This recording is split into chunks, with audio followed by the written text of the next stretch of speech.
नमस्कार, welcome back to Adosphere. Adosphere पे आपका स्वागत है।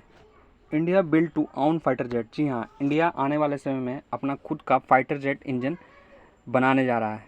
अब हम लोग आत्मनिर्भर भारत का जो हम लोग का सपना है उसके तरफ एक और कदम लेते हुए जो कि हमारे फाइटर जेट्स में मेड इन इंडिया इंजन लगेंगे। यहाँ पे वेरियस न्यूज़ आउटलेट्स ने इसे कवर किया है, देख सकते हैं आप लोग। Modi thrown weight behind indigenous jet engines hails operation Sindoor. Defence self reliance PM Modi call for made in India fighter jet engine big Atmanirbhar Bharat. आज हम बात करने वाले हैं एक ऐसे विषय पर जो सिर्फ डिफेंस एक्सपर्ट में ही नहीं बल्कि हर भारतीय के लिए गर्व का विषय है। इंडिया का अपना made in India fighter jet engine.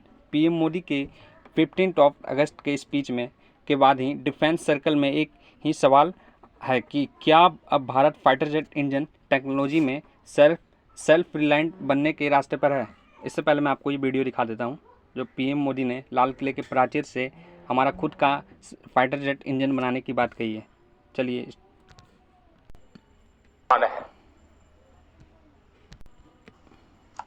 आज मेरा लाल किले की प्राचीर से मेरे देश के युवा वैज्ञानिकों को, मेरे टैलेंटेड यूथ को, मेरे इंजीनियर्स को और प्रोफेशनल्स को और सरकार के हर विभागों को भी मेरा आह्वान है,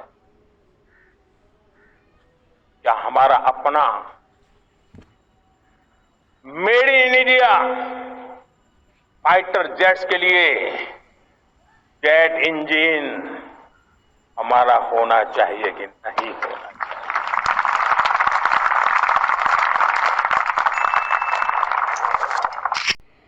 जी हाँ, आप लोगों ने देखा होगा कि पीएम मोदी ने जो कि हिंट दे दिया है कि एक फाइटर जेट इंजन जो कि इंडिजिनस हम लोग खुद अपना फाइटर जेट इंजन बनाएंगे। इस वीडियो में हम लोग देखेंगे कि इंडिया की जो फाइटर जेट इंजन बनाने की पुरानी कोशिशें और उनके प्रॉब्लम्स, अब तक के जो प्रोग्रेस और कौन कौन से बड़े कोलैबोरेशन चल रहे हैं, फ्यूचर में इसका भारत के डिफेंस और इकोनॉमी पर क्या इम्पैक्ट होगा। तो चलिए शुरू करते हैं। सबसे पहले हम समझते हैं कि एक फाइटर जेट इंजन बनाने में है जो कि इतना मुश्किल क्यों है। ये कोई सिंपल मशीनरीज नहीं है, ये एक highly sophisticated piece of art engineering है जो एक्सट्रीम टेम्परेचर, हाई प्रेशर और सुपरसोनिक स्पीड में भी काम करता है।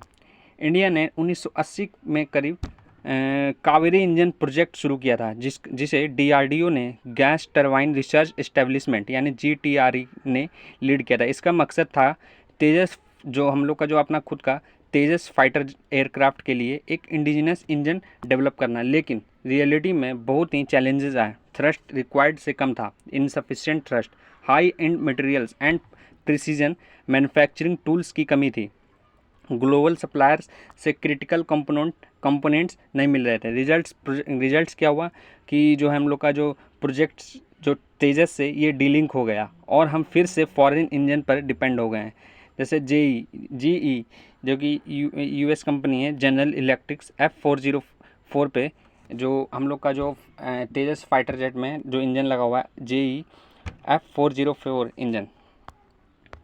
लेकिन अब कहानी बदल रही है। इंडिया ने डिसाइड कर लिया है कि फाइटर जेट इंजन हम लोग के मामले में, फाइटर जेट के इंजन के मामले में हम सिर्फ इंपोर्ट ही नहीं बल्कि डिज़ाइन और मैन्युफैक्चरिंग दोनों यहीं से करेंगे, अपने प्यारे भारत से ही। अब हमारा फोकस स्ट्रेटजिक ऑटोनॉमी पर है, मतलब कभी भी डिफेंस क्राइसिस में फॉरेन सप्लायर पर डिपेंडेंट नहीं रहना है।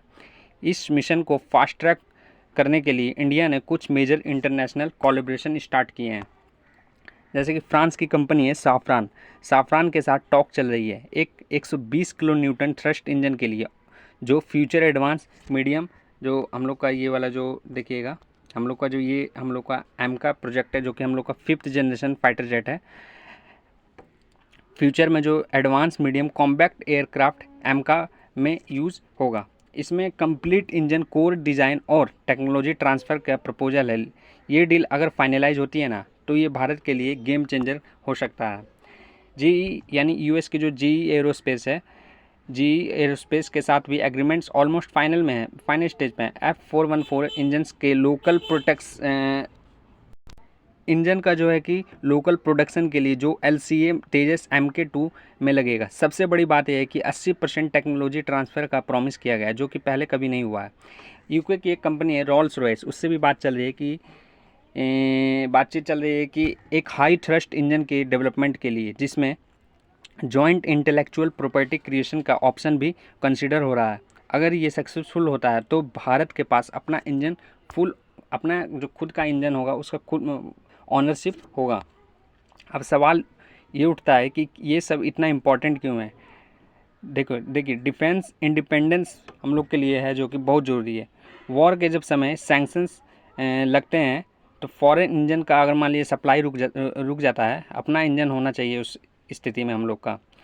ऑपरेशनल रेडीनेस हमारा कंट्रोल होना चाहिए हमारे फाइटर जेट्स पे, ना कि हम दूसरे देश पे डिपेंडेंट हों कि अगर वहाँ से इंजन आने बंद हो जाते हैं। इकोनॉमिक बूस्ट की अगर बात करें तो इंजन मैन्युफैक्चरिंग से लोकल इंडस्ट्रीज, MSME और स्किल्ड वर्कफोर्स को डेवलपमेंट होगा। ग्लोबल रिकॉग्निशन में देखें, अगर भारत एक सक्सेसफुल इंडिजिनस फाइटर इंजन बनाता है तो हम ग्लोबल एरोस्पेस क्लब का हिस्सा बन जाएंगे, जिसमें आज सिर्फ गिनती के 4 से 5 कंट्री हैं।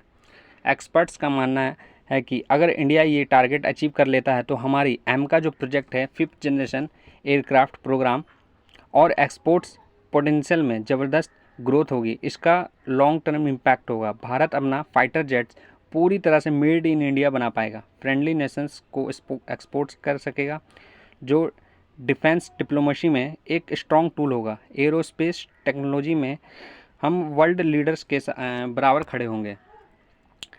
दोस्तों, फाइटर जेट इंजन बनाना एक मैराथन नहीं है, स्प्रिंट है, मैराथन है, स्प्रिंट नहीं है। लेकिन जो स्टेप्स भारत ने अब ले लिए हैं, पास्ट मिस्टेक्स से सीखकर स्ट्रेटजिक कोलैबोरेशन करके, वो दिखाता है कि हम सही रास्ते पर हैं। शायद अगले कुछ सालों में जब हम अपना स्काइज़ में कम्प्लीटली है जो कि इंडियन बिल्ट फाइटर जेट को फ्लाई करता हुआ देखेंगे, तो 15 अगस्त की जो ये अनाउंसमेंट को हम एक हिस्टोरिकल टर्निंग पॉइंट के रूप में याद करेंगे।